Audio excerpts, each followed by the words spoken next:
All right, I got a pretty neat patch here going on.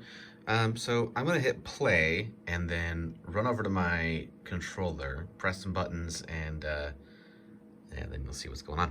All right.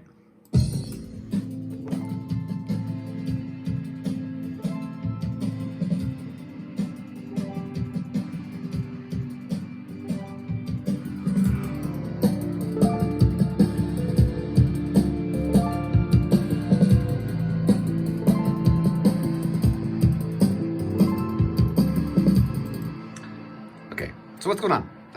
Okay, so at the center of this is the Lilac Looper, which is a polyphonic device, and it doesn't have to be used for audio. So I have my controller information coming in here. These are CC values, and I have some gates from another track in Ableton to control the looper. And so I have that all going to a merge, and so I'm merging all these controller values into a polyphonic signal, sending that polyphonically to Lilac Looper for it to loop the polyphonic CV information, and then go out from that back into a split. And this splits the first 5, and then that's for the strumming parts, and then this last one goes up to this sort of washy patch here. So for the strumming pattern, I'm taking the same volt per octave information for this washy sound here. It's actually 4 notes, also coming from a separate track in Ableton, and I'm taking the first 3 out of that, and then merging it back so that I can do some polyphonic octave shifting. So register 1, it shifts it up 1, and then shifts it up 2, and then combines it back here in this poly merge. So I get 6 channels out at the end. And then that's going to an FM operator, to plateau, and then out to my mixer. As far as the lights go, that is done with this other patch, and because of the limitations of Ableton's MIDI router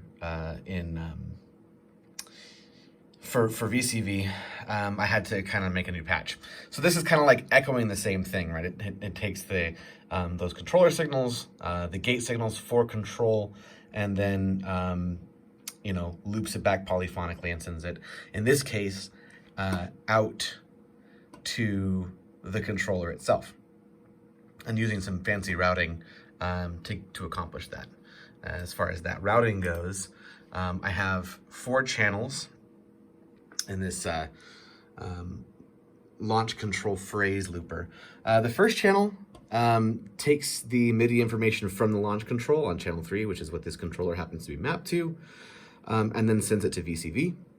The second channel takes information from that Ableton MIDI track. This is the control track that controls looper, sends that also to VCV. And then VCV, that's that patch here that we've already seen. And it sends it to nothing, because a result of Ableton's poor routing decisions is that if a device, an instrument, lives on this, then this is not a send to MIDI, this is a send to audio. So I have a 4th device that receives the MIDI data from VCV and then sends it back out to the launch control on the same channels. And that accomplishes the dancing lights. And all this because Ableton and VCV just can't seem to get along together. All right, hope that helps. Hopefully it was insightful, and cheers.